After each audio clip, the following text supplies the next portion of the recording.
इस कहानी में हम जानेंगे कि कत्ल करने वाले का क्या बना और कत्ल होने वाले का क्या बना। कत्ल करने वाला कौन था और कत्ल होने वाला कौन था। नाजरीन ग्रामी, ये कहानी है क्या, चले जाके जानने की कोशिश करते हैं। नाजरीन ग्रामी, मैं बात कर रहा हूँ नीतू सोलंकी केस के बारे में। नाजरीन, 11 फरवरी 2011 को दिल्ली के रेलवे स्टेशन पहाड़गंज के करीब एक रेलवे स्टेशन की हदूद में बैग पड़ा होता है जिसमें से खून बह रहा होता है। नाजरीन, एक बंदा सुबह सुबह वहां पे जाता है 7 बजे। वो देखता है कि एक बैग से खून टपक रहा है, लिहाजा वो पुलिस को इतला देता है। पुलिस आ जाती है। पुलिस आती है तो मीडिया को भी कोई इतला दे देता है कि ऐसे एक बैग पड़ा है जिसके अंदर से खून रस रहा है। मीडिया वगैरह भी यहाँ पे इकट्ठी हो जाती है। अब पुलिस और मीडिया आके उस बैग को खोलते हैं तो वहां से एक लड़की की लाश बरामद होती है। नाजरीन ग्रामी, इस लड़की की गर्दन के ऊपर एक कट लगा होता है जहाँ से खून बह रहा होता है। नाजरीन, ये लड़की मर चुकी होती है। पुलिस वाले जल्दी जल्दी से हॉस्पिटल लेके जाते हैं। इसकी काफी ज्यादा तस्वीरें वगैरह भी बना लेते हैं। नाजरीन, अब मीडिया वाले तो पहले ही यहाँ पे इकट्ठे हो चुके थे। अब पुलिस वाले मीडिया से अपील करते हैं कि कैसे भी इस लड़की को ढूंढने में हमारी हेल्प करी जाए। यूं नाजरीन, इस लड़की के पोस्टर भी छपवाए जाते हैं, दिल्ली के इलाके में लगाए जाते हैं। रेलवे स्टेशन के सारे सीसीटीवी कैमरे भी चेक किए जाते हैं। नाजरीन, रेलवे स्टेशन के टोटल 16 कैमरे होते हैं, लेकिन किसी कैमरे में भी कोई कातिल नजर नहीं आता। अब नाजरीन, यहाँ पे सोचने की बात यह है कि अगर कोई बंदा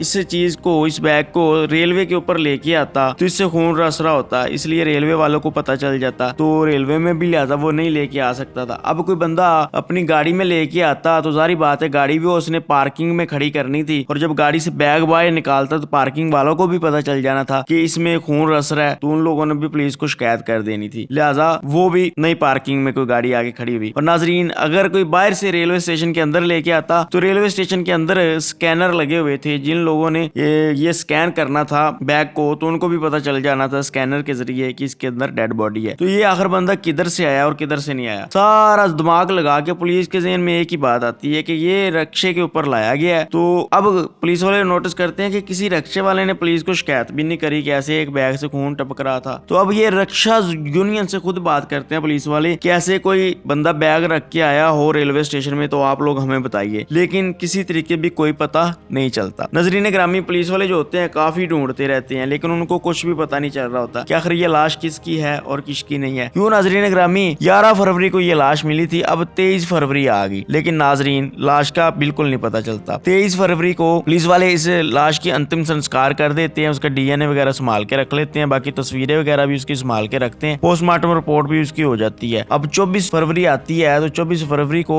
एक बंदा थाने में आता है जिसका नाम होता है करतार सिंह। नाजरीन, 23 फरवरी को बेटी का अंतिम संस्कार हो जाता है। 24 फरवरी को बाप उस अखबार का पीस लेके आता है और साथ में अपनी बेटी की तस्वीर भी लेके आता है और पुलिस को कहता है कि ये तो मेरी बेटी है जो ये मर चुकी है, इसका नाम है नीतू सोलंकी। तो पुलिस वाले कहते हैं कि 13-14 दिन हो गए तो आप किधर थे कि बाबा जी इतने दिनों बाद आ रहे हो। तो वो कहता है कि बात कुछ यूं है कि मेरी बेटी तो सिंगापुर में रहती है, तो इसलिए लगा मुझे कि ये मेरी बेटी नहीं है। तो अब जब मेरी बेटी ने 17-18 फरवरी को आना था, वो नहीं आई, तो हमें शक पड़ा कि यही मेरी बेटी। हमें पहले दिन ही पता चल चुका था कि ऐसे एक लाश मिली है, तो हमने तस्वीरें भी देखी, हमें ऐसे लगा ये ऐसे हमारी बेटी से इसकी शक्ल मिलती है, तो हम तो यही समझ रहे थे कि शक्ल मिलती है, ये हमारी बेटी नहीं है। चूंकि 11 फरवरी को ये लाश मिली थी और 10 फरवरी की शाम को मेरी अपनी बेटी से बात हुई थी, तो वीडियो कॉल के ऊपर बात हुई थी, तो वो बिल्कुल ठीक थी। तो अब नाजरीन, पुलिस वाले सारा कुछ उससे पूछते हैं कि तफसील से हमें बताओ कि कब आपकी बेटी सिंगापुर गई और आपकी बेटी क्या करती थी। तो वो बताता है कि मेरी 2 बेटियां हैं, जिसमें छोटी बेटी का नाम होता है नीतू सोलंकी। वो बचपन में काफी होशियार होती है, अपनी तालीम मुकम्मल करने के बाद वो कहती है कि मुझे सिंगापुर में जॉब मिल गई है, तो मैंने सिंगापुर में जाना है। ये 2010 की बात है। अब 2011 की फरवरी का महीना चल रहा था, तो माँ बाप कहते हैं कि नहीं बेटा, तुम यहाँ पे नौकरी को ढूंढो, सिंगापुर तुम नहीं जा सकती, हम तुझे इतनी दूर नहीं जाने देंगे। लेकिन अब जो बड़ी बहन होती है वो भी छोटी बहन की सपोर्ट कर रही होती है कि नहीं, इसे जॉब मिल रही है तो इसे अपना कैरियर सेट करने दो, इसे जाने दो। यूं वो घर वालों को मजबूर कर देती है और मजबूर करने के बाद नाजरीन ग्रामी, मार्च 2010 को वो सिंगापुर के लिए निकल जाती है। अब वो सिंगापुर जाके अपनी बहन से वीडियो कॉल के ऊपर बात भी करती रहती है और माँ बाप से भी बात करती रहती है। अब पुलिस वाले जो होते हैं वो कहते हैं कि आखिर कैसे सिंगापुर से एक लड़की 10 फरवरी को बात कर रही है, अगले दिन 11 फरवरी को उसकी इंडिया में लाश मिल रही है दिल्ली में। तो पुलिस वाले सबसे पहले जाते हैं दिल्ली एयरपोर्ट के ऊपर। नाजरीन ग्रामी, ये जो करतार सिंह होता है ये भी दिल्ली के रहने वाला होता है और ये लाश जो मिली थी ये भी दिल्ली से मिली थी। नाजरीन, दिल्ली एयरपोर्ट के ऊपर जाया जाता है, वहां से जाके जब सारा कुछ पता किया जाता है तो एयरपोर्ट की इंतजामिया जो होती है वो बताती है कि नीतू सोलंकी नाम की कोई लड़की भी यहाँ पे रजिस्टर्ड नहीं है कि वो बाहर गई हो या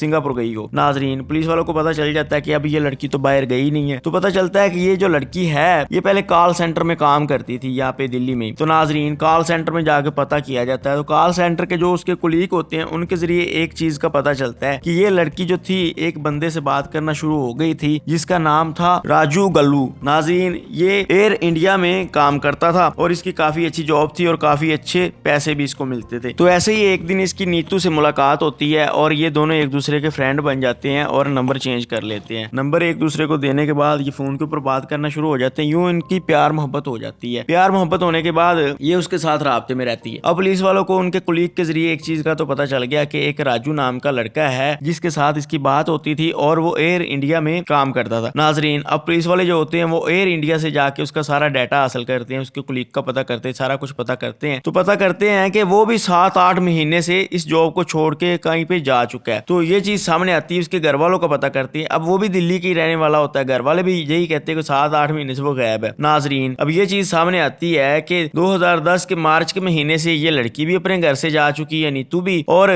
मार्च के महीने से ही वो लड़का भी अपनी जॉब छोड़ के राजू जा चुका है और अपने घर से भी जा चुका है। अब पुलिस वालों को ये तो कंफर्म हो सकता है कि इस चीज में, इस कत्ल में राजू का हाथ जरूर हो सकता है क्योंकि राजू भी उस दिन से ही गायब है और वो लड़की भी उस दिन से ही गायब है। तो नाजरीन अब पुलिस वाले जो होते हैं राजू का नंबर लेते हैं, नंबर लेने के बाद ट्रेसना शुरू कर देते हैं, उसका सारा पता लगवाते हैं, लेकिन राजू का कुछ पता नहीं चल रहा होता। नाजरीन ऐसे पता करते करते उनको एक चीज का पता चलता है कि राजू का यहाँ से जाने के बाद अपने एक कजन के साथ राब्ता हुआ था जिसका नाम था नवीन शौकी। नाजरीन पुलिस वाले ढूंढते ढूंढते इस नवीन शौकी को पकड़ लेते हैं। नाजरीन ग्रामी 6 मार्च 2011 को नवीन शौकी को पकड़ा जाता है। पकड़ने के बाद उससे पूछा जाता है, हाँ भी जो भी कहानी है हमें सच सच बता दो कि तुम्हारा कत्ल में क्या हाथ है और तुम्हारे कजन का क्या हाथ है। पहले वो नहीं मानता, लेकिन जब पुलिस वाले अपनी सख्ती दिखाती है तो वो टूट जाता है और टूट जाने के बाद वो एक कहानी सुनाता है जिसको सुन के पुलिस वाले तो हैरान ही रह जाते हैं कि ऐसा भी हो सकता है। नाजरीन ग्रामी वो कहानी कुछ यूं होती है, वो कहता है कि जब इस राजू की नीतू से बातचीत हुई तो इनको पता चला कि ये गोत्र समान से दोनों कबीले तलक रखते हैं। तो नाजरीन इन हिंदू खानदान में गोत्र समान जो होता है इनमें जो लड़का लड़की आपस में बहन भाई माने जाते हैं। यूं ये दोनों को पता चल जाता है कि अब हमारी शादी तो हो नहीं सकती, हमारे घर वाले तो हमें बहन भाई समझेंगे। तो ये लड़का भी भाग जाता है और ये लड़की भी अपने घर से भाग जाती है। लड़की ने अपने घर में झूठ बोला होता है कि मुझे सिंगापुर में जॉब मिल गई है और लड़का भी अपने घर में यही झूठ बोल के यहाँ से चला जाता है। और जाने के बाद नाजरीन ग्रामी इनके पास काफी सेविंग के पैसे होते हैं क्योंकि लड़के की अच्छी जॉब होती है और लड़की की भी अच्छी जॉब होती है। ये सेविंग के पैसे इस्तेमाल करके कभी हरिनगर जाते हैं, दिल्ली जाते हैं, नेपाल जाते हैं और ऐसे ही बेंगलोर जाते हैं। ये घूमते फिरते रहते हैं। नाजरीन घूमते फिरते इनके पैसे खत्म होना शुरू हो जाते हैं। यूं नाजरीन ग्रामी आखिरी दफा ये दोनों गोवा जाते हैं, वहां पे 15-20 दिन रहते हैं और उसके बाद ये वापस दिल्ली के साथ एक इलाका होता है हरिनगर, वहां पे आ जाते हैं और यहाँ पे 7,000 रेंट के ऊपर एक मकान लेते हैं और रहना शुरू कर देते हैं। नाजरीन यहाँ पे रहते हुए इनको काफी अरसा गुजर जाता है और इनके ये पैसे भी खत्म हो जाते हैं। अब इनके दरमियान लड़ाइयाँ झगड़े होने शुरू हो जाती हैं क्योंकि पैसों के बलबूते के ऊपर ये चल रहे थे। अब जॉब तो ये कर नहीं सकते थे क्योंकि घर से भागे हुए थे, तो लेकिन पैसे जो थे वो खत्म हो चुके थे। अब ये जो लड़की होती है ये कहती है राजू को कि देखो तुम अपने घर वालों को बोलो कि जो हमारी प्रॉपर्टी है वो मुझे दो। नाजरीन ये जो राजू होता है ये घर का काफी खाते पीते घर का लड़का होता है और इसके नाम एक बंगला भी होता है। तो नाजरीन ये लड़की जो होती है ये कहती है अपने बाप से अपना हिस्सा मानो, अपनी जमीनें मांगो और अपना वो बंगला भी मांगो। लेकिन राजू कहता है कि ठीक है मैं बात कर लूंगा, लेकिन वो बात नहीं करता। यूं नाजरीन ग्रामी वक्त गुजर रहा होता है। एक दिन इस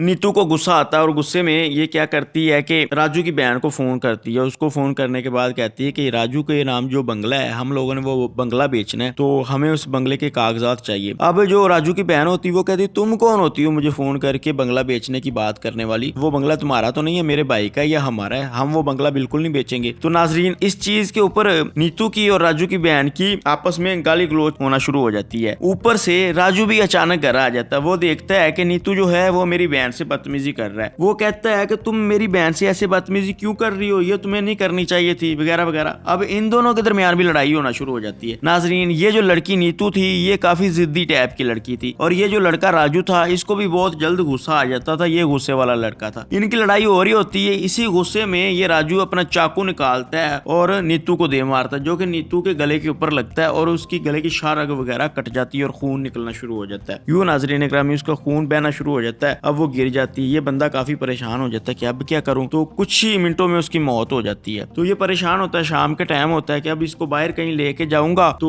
पुलिस वाले मुझे पकड़ लेंगे क्योंकि चेकिंग के ऊपर खड़े होंगे। ये अपने दोस्त और अपना कजन जो इसका नवीद होता है उसको फोन करता है। नवीद कहता है कि मैं किसी मामले में नहीं फंसना चाहता है, इसलिए मैं तुम्हारी कोई मदद नहीं कर सकता। ये फिर इंतजार करता है और अपने घर से एक बैग निकालता है, बैग में इस लड़की की लाश रखता है। नाजरीन, ये बैग काफी अच्छी क्वालिटी का होता है। सारी रात लाश इसमें पड़ी रहती है और खून टपकता रहता है, लेकिन खून रास्ता नहीं बैग से बाहर, अंदर ही टपकता रहता है। सुबह ये 5 बजे बैग को उठाता है और लेके निकल जाता है, रक्शे के ऊपर रखता है और सोच रहा होता है कहीं मुझे कोई जगह मिलेगी सेफ तो वहां पे मैं फेंक दूंगा, या किसी रेलवे स्टेशन के ऊपर जाऊंगा, ट्रेन के ऊपर बैठूंगा तो रास्ते में कहीं पे फेंक दूंगा। यूं नाजरीन ग्रामी ये रेलवे स्टेशन के ऊपर जाता है, ये जो पहाड़गंज रेलवे स्टेशन होता है। जब ये वहां पे जाता है तो इसे पता चलता है अंदर घुसने के बाद यहाँ पे स्कैनर लगा हुआ है जो बैग को स्कैन कर लेगा, इसलिए ये अपने फोन के ऊपर बात करना शुरू कर देता है और बैग वहां पे रख के टहलना शुरू कर देता है। अब होता कुछ यूं है कि इसको ये भी नजर आ रहा होता है कि ये खून जो है बैग से आहिस्ता आहिस्ता रसना शुरू हो चुका है, क्योंकि नाज़रीन रात का खून बह के खून जो था वो बैग के अंदर जम रहा था और काफी बैग भर चुका था खून के जरिए, तो अब ये टपकना शुरू हो चुका था। अब ये बैग को उठा के कहीं पे लेके भी नहीं जा सकता था, इसलिए ये कहीं ना कहीं तरीके से वहां से निकलता है और चला जाता है। यूं नाज़रीन ग्रामी जाने के बाद अब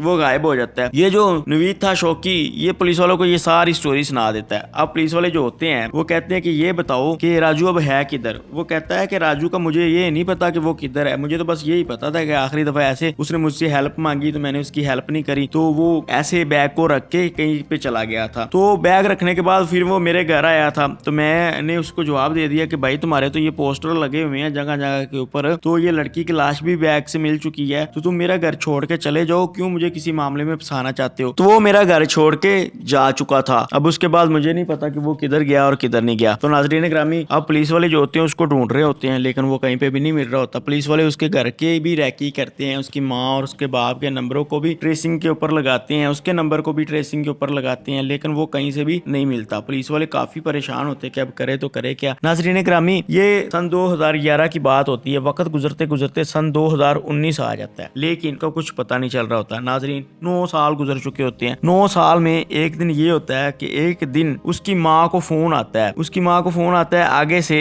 उसका बेटा राजू बोलता है और बोलता है कि माँ गुरु गोहराम हॉस्पिटल आ जाओ। नाज़रीन ये जो हॉस्पिटल था ये दिल्ली से 5-7 किलोमीटर के फासले के ऊपर था। अब दिल्ली पुलिस उसको ढूंढ रही है पूरे मुल्क में, लेकिन वो बंदा था तो दिल्ली के बिल्कुल साथ बैठा हुआ था, दिल्ली के बॉर्डर से 5 किलोमीटर के फासले के ऊपर बैठा हुआ था। तो ये गुरु गोहराम जो था ये कॉलेज था और इसका हॉस्पिटल था। तो नाज़रीन ग्रामी अब माँ जो होती है वो जल्दी जल्दी पुलिस को खबर देती है, क्योंकि पुलिस वालों ने स्पेशल ब्रांच वालों ने बोल रखा होता है कि जैसे भी राजू का पता चले तो हम लोगों को लाजमी बताना है। अब पुलिस स्पेशल ब्रांच की जो होती है वो भी साथ जाती है और उसकी माँ भी साथ जाती है, तो बाकी भी घर वाले सारे साथ जाते हैं। फोन के ऊपर उसने अपनी माँ को बोला था कि माँ मेरी तबीयत बड़ी खराब है, तुम जल्दी हॉस्पिटल आ जाओ, मैं आखिरी दफा तुम्हें देखना चाहता हूँ। नाज़रीन ये 8 साल में पहला वाक्य था कि उसने अपने किसी रिश्तेदार से बात करी थी, और करी भी थी तो अपनी माँ से करी थी। अब माँ हॉस्पिटल पहुंचती है। नाज़रीन ये वक्त होता है 25 जून 2019 का, लेकिन हॉस्पिटल पहुंच के पता चलता है कि राजू तो वफात पा चुका है। नाज़रीन वहाँ पे उसके कोलीग खड़े होते हैं जिनके साथ वो काम करता है और जिनके साथ वो रह रहा होता है। पुलिस वाले उनसे पूछ-गूछ करते हैं, तो वो बताते हैं कि ये यहाँ पे